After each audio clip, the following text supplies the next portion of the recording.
தள்ளி உட்காரோம் எவ்வளோ இடம் இப்போ தள்ளி எவ்வளோ உட்காரு முன்னாடி ஒன்று உட்காரோம் கொஞ்சம் தள்ளி உட்காரு கொஞ்சம் உள்ள வரும்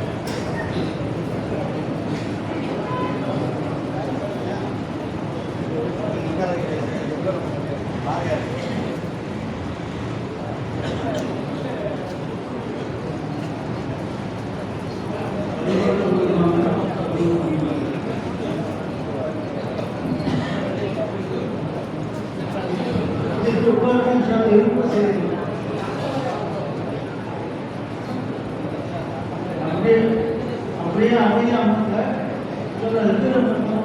சரிப்படியும் மனம் சமைதார்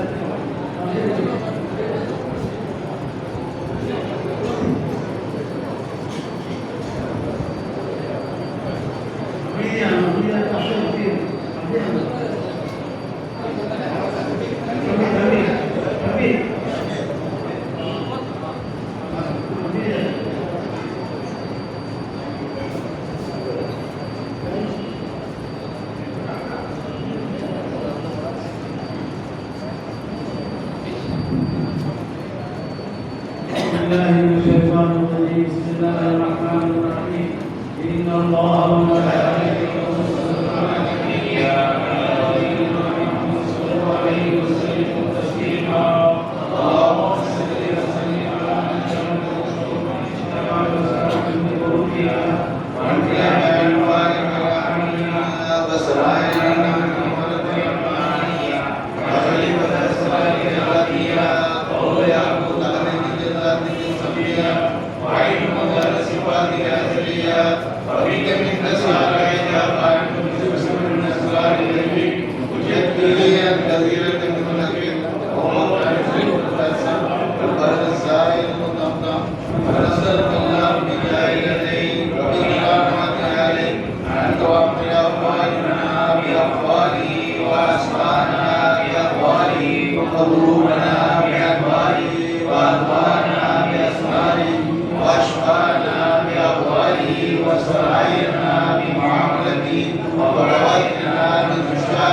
وأبصرنا بأبواب إليك وآله وخواتم أعمالنا بالمرضات حتى نستفيد وتقامون عند مرتين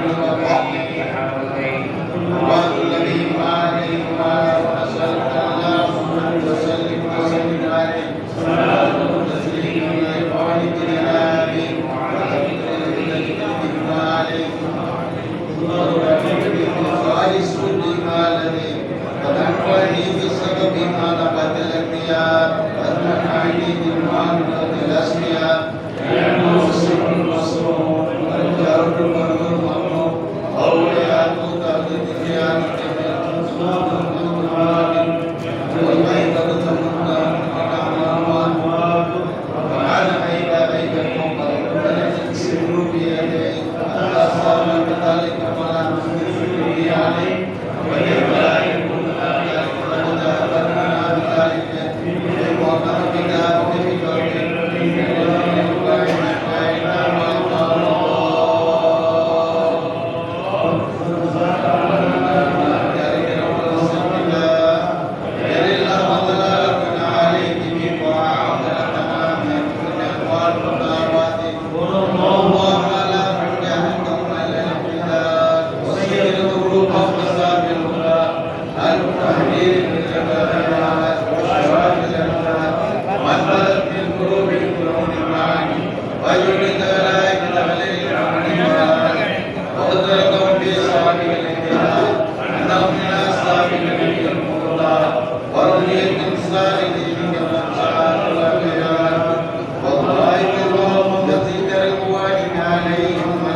المقيم وللأوصال.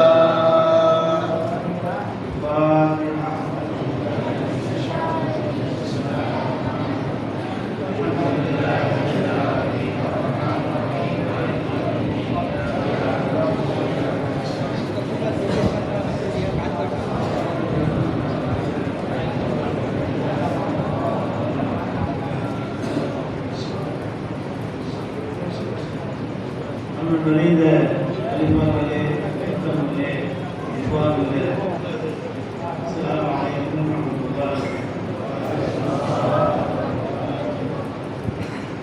இப்பொழுது நாம் ஒரு பரவாயில்லை முடிந்துவிட்டு ஒரு மேலான ஒரு அமலை செய்வதற்கு நாம் காத்திருக்கிறோம். அது சம்பந்தமான கருத்துக்களை பற்றி நம்முடைய காலத்தினுடைய சேர்ந்த हाजिर श्री अब्दुल समानी शादी मुकद्दस शादी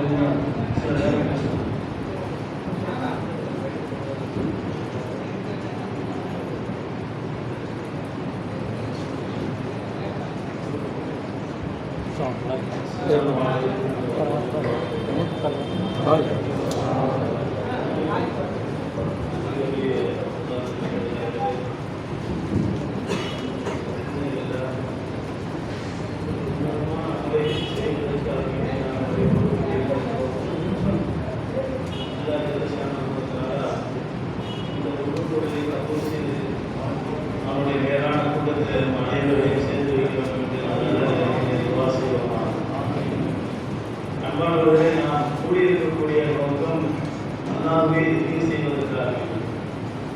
அல்லாஹ்வுடைய திருமுறையை சொல்லி காட்டுவான். காலையும் மாலையும் அல்லாஹ்வை நீங்கள் திக்ர் செய்து கொண்டிருக்கிறீர்கள் சொல்லி காட்டுவான். ஒரு அல்லாஹ்வை திக்ர் செய்வதற்கு அவரிடத்தில் உங்களை ஒப்படைத்திருக்கிறது என்று அல்லாஹ் சொல்லி காட்டுகிறார். திக்ர் என்பது இருக்கிறது 3 விதமான திக்ரை சொல்லி காட்டுவார்கள் அறிஞர்கள். முதலாவது நாம் செய்யக்கூடிய திக்ர் லிசான் நாவால் செய்யக்கூடிய திக்ர், இரண்டாவது கல்வில செய்யக்கூடிய திக்ர், மூன்றாவது உறுப்புகளை கொண்டு செய்யக்கூடிய திக்ர். இப்படி திக்ர்களை நமக்கு பிரித்து தந்து அந்த முறையிலே அல்லாஹ்வை எல்லா நேரமும் நாம் ஞாபகப்படுத்த வேண்டும், திக்ர் செய்ய வேண்டும் என்ற அடிப்படையில் தான் அல்லாஹ் ஜல்லஷானஹு தஆலா நமக்கு குர்ஆனில் சொல்லி காட்டுவான். அதிகமான முறையில் அல்லாஹ்வை திக்ர் செய்யுங்கள் என்று சொல்லி காட்டுவான். நபி ஸல்லல்லாஹு அலைஹி வஸல்லம் அவர்களும் எல்லா இடங்களிலும் திக்ரை பற்றி வலியுறுத்துவார்கள். ஒரு தடவை ரசூலுல்லாஹி ஸல்லல்லாஹு அலைஹி வஸல்லம் அவர்கள் சஹாபாக்கள் மத்தியில் ஒன்றாக உட்கார்ந்திருக்கிறாங்க.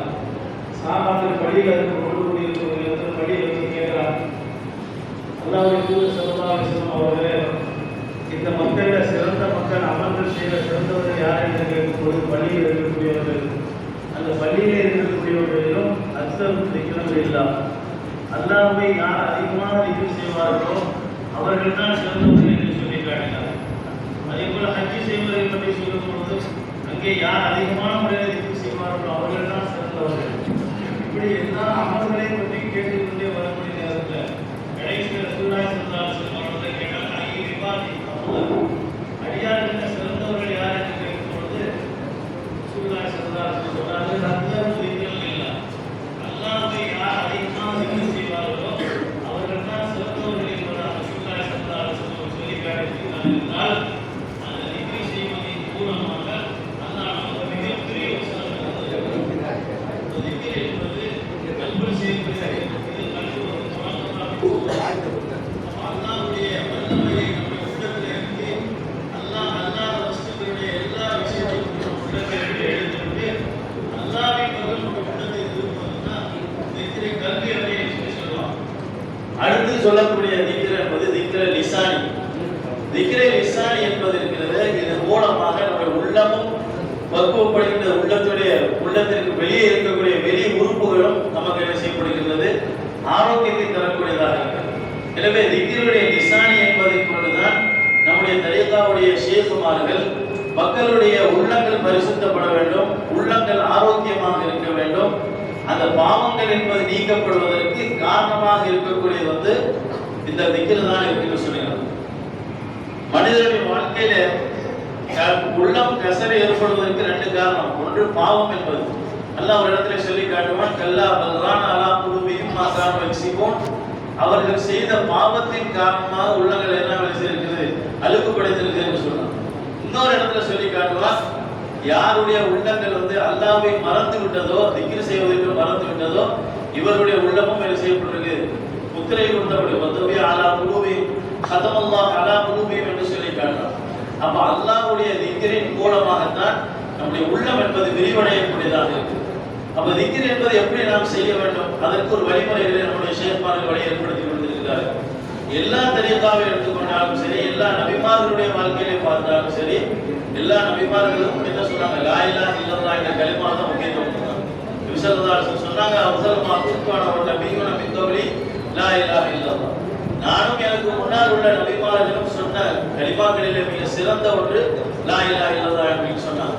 அப்ப இந்த லா இலாஹ இல்லல்லாஹ் என்ற அந்த ஒரு திக்ரை தான் பிரதானமாக வைத்து அதை கொண்டு தான் திக்ருடைய மஜ்லிஸ்களை ஆரம்பிக்கின்றார்கள். நம்முடைய இமாம்கள் மற்ற தரீகாவுடைய ஷேக்மார்கள் எல்லோரும் உள்ளங்களை முதலிலே பரிசுத்தப்படுத்தணும். அல்லாஹ் அல்லாத எல்லா வஸ்துக்களை விட்டு எடுத்துவிட்டு உள்ளம் முழுமையாக அல்லாஹ்வின் பக்கம் திரும்ப வேண்டும் என்பதற்காக வேண்டி லா இலாஹ இல்லல்லாஹ் லா இலாஹ இல்லல்லாஹ் அப்படி என்று சொல்லக்கூடிய அந்த நாமத்தை நம்முடைய உள்ளத்திலே கொண்டு வருவதற்காக வேண்டி தான் இந்த திக்ரை ஏற்படுத்தியிருக்கின்றார்.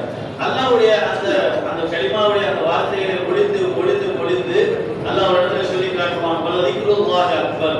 அல்லாஹ் என்ற வார்த்தை பொழிவதற்கு அதுதான் மிகப்பெரியது என்று சொல்லி காட்டுவான். எனவே அந்த கலிமாவுடைய உள்ளத்தை கொண்டு வந்து அல்லாஹ் ஒருவன் என்பதை நம்ம நிலையில் இருந்துவதற்காக வேண்டிதான் நினைச்சான் அல்லாஹ் என்ற அந்த வார்த்தையை அந்த வார்த்தையை இஸ்மை கொண்டு நினைச்சான் திக்ர் செய்யக்கூடிய வழிகளை ஏற்படுத்தி கொடுக்கின்றார்கள். இந்த திக்ரை செய்து முடித்ததற்கு பிறகு மனிதனுடைய உள்ளத்திலே ஏற்படக்கூடிய அடுத்த விஷயம், அந்த உள்ளத்திலிருந்து வெளியாக வேண்டும். ஆ ஆ என்று சொல்லக்கூடிய அந்த வார்த்தை, இதுவும் அல்லாஹ்வுடைய ஒரு பேர்ல உள்ளது.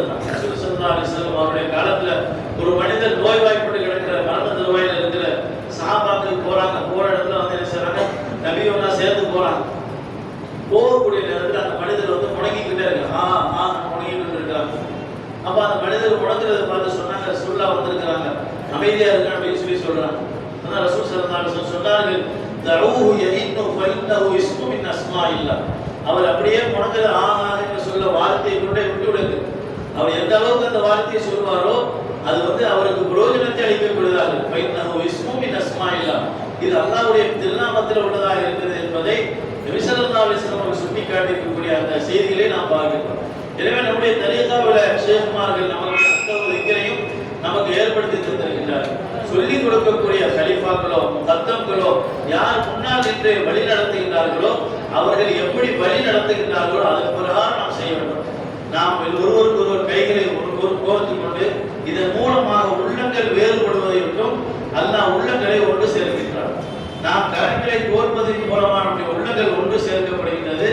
யார் நமக்கு முன்னால் இருக்கின்றார்களோ அவர்கள் சொல்லித் தரக்கூடிய அந்த முறைகளை பின்பற்றி நாம் திக்ரை செய்யக்கூடிய நேரத்தில் அந்த திக்ருடைய மஜ்லிஸ் என்பது அழகாக அமைந்து விடுகிறது. எல்லோருடைய உள்ளமும் குஷூகுவாக ஆகிவிடுகிறது. ஒருவர் ஒரு பக்கம் மற்றொரு பக்கமாக இருந்தால் சிந்தனைகள் சிதறடித்து நம்முடைய ஒருமுகம் என்பது இஸ்லாஸ் என்பது அடிபட்டு போகக்கூடியதாக. எனவே சொல்லிக் கொடுக்கக்கூடியவர்கள் எப்படி நமக்கு வழிகாட்டுகின்றார்களோ வழி நடத்துகின்றார்களோ அவர்களுடைய வழிகாட்டுதலின் பிரகாரம் நாம் திக்ரை செய்ய வேண்டும். இந்த அடிப்படையை நாம் செய்யக்கூடிய நேரத்தில் அல்லாஹ்வுக்கு நெருக்கமான நேசர்களாக நம்முடைய உள்ளங்கள் அனைத்தும் கசடுகளை விட்டும் அப்பாற்பட்டதாக அதிகமான திக்ரை செய்யக்கூடிய நல்லடியார்கள் கூட்டத்திலே நாம் ஆகுவதற்கு இது போன்ற மஜ்லிஸ்கள் இது போன்ற ஷேக்மார்கள் காட்டி தந்த அந்த வழிகள் நமக்கு உதவியாக இருக்கின்றது. இந்த வழிகளை நாம் பின்பற்றி நடக்கக்கூடிய நேரத்தில் நம்முடைய உள்ளங்கள் அல்லாஹ்வோடு இணைந்து விடுகின்றது. அல்லாஹ்வோடு எப்பொழுது ஒருவருடைய உள்ளம் இணைந்து விடுகின்றதோ அல்லாஹ் தஆலா நாளை மறுமையிலே எப்படிப்பட்ட ஒரு நிழல் இல்லாத ஒரு இடத்தில் 7 பேர் ஒருவருக்கு நிழலை கொடுக்கின்றார். அந்த மனிதர் யார் என்று சொன்னால் வகல்புஹு முத்தஅல்லகும் பில் மசாஜித், இந்த பள்ளியோடு தொடர்புடையவர்கள். அதே போல ஒரு மனிதர் இன்னொரு மனிதரை சந்திப்பதற்காக வருகின்றார்கள். அல்லாஹ்வுக்காக வேண்டி நாம் இங்கு ஒன்று கூடியிருக்கின்றோம். அல்லாஹ்வுடைய அந்த வணக்கத்தை நிறைவேற்றுவதற்காக ஒருவருக்கு ஒருவர் ஒவ்வொரு ஊரிலிருந்து இங்கு வந்து கலந்திருக்கின்றோம் என்று சொன்னால் அல்லாஹ் ஒருவனுக்காக வேண்டி நாம் இங்கு ஒன்று கூடியிருக்கின்றோம். இந்த ஒன்று கூடலை அல்லாஹ் கபூல் செய்து நாளை கியாமத் நாளிலே நம் அனைவருக்கும் அவருடைய நிழலை நிழல் தருவதற்கு இந்த மஜ்லிஸை அல்லாஹ் காரணமாக்குவானாக. அல்லாஹ் ஜல்ல ஷானஹு வ தஆலா இந்த மஜ்லிஸுடைய பொருட்டால யார் யாருக்கெல்லாம் என்னென்ன கஷ்டங்கள் இருக்கிறதோ அந்த கஷ்டங்களை நீக்கி நல்ல உடல் ஆரோக்கியத்தையும் சலாமத்தையும் சந்தோஷமான வாழ்க்கையும் கொடுத்து யார் யாரெல்லாம் இங்கே கலந்து கொண்டு இருக்கின்றார்களோ அவர்களுடைய எல்லா பாவங்களும் மன்னிக்கப்பட்டு உள்ளங்கள் நிம்மதியாக அடைந்த நிலையிலே நாம் எல்லோரும் சந்தோஷமான முறையிலே அல்லாஹ்விடத்திலே நன்மதிப்பை பெற்றவர்களாக அல்லாஹ் நம்மை ஆக்குவதற்கு தௌஃபீக் செய்வானாக. வாஹிர் தஅவானா அல்ஹம்துலில்லாஹி ரப்பில் ஆலமீன். அஸ்ஸலாமு அலைக்கும் வரஹ்மத்துல்லாஹி வபரகாத்துஹு.